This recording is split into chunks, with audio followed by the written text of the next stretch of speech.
बातमी नाशिकमधून आहे। नाशिकमध्ये सिंहस्थ कुंभमेळ्याच्या अनुषंगाने विविध ठिकाणी विकास कामे सुरू आहेत। रामकुंडावरील लक्ष्मणकुंड इथं सुद्धा काँक्रिटीकरण करण्याचं काम सुरू आहे। जेसीबीच्या सहाय्याने तोडफोड केली जाते। या कामाच्या दरम्यान गंगा गोदावरीला दक्षिण वाहिनी म्हणून ओळख आणि महत्त्व आहे। हे पौराणिक महत्त्व नष्ट करण्याचा घाट प्रशासनाकडून घातला जात असल्याचा आरोप गोदाप्रेमी करतात।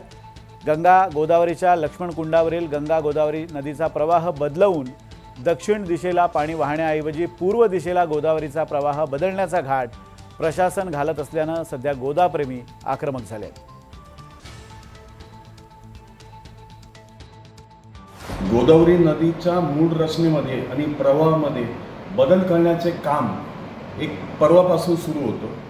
ते रामकालपाथांतर्गत काम सुरू आहे। ते काम आपण ते थांबवलेले आहे। अतिरिक्त आयुक्त असतील, मनपाचे मुख्य शहर अभियंता असतील, इतर अभियंत्यांनी तिथं भेट दिलेली आहे आणि नैसर्गिक प्रवाह वळवून दक्षिण वाहिनी गोदावरीला पूर्व वाहिनी करण्याचा पाप प्रशासनामार्फत होत होतं। ते आपण आता थांबवलेले आहे।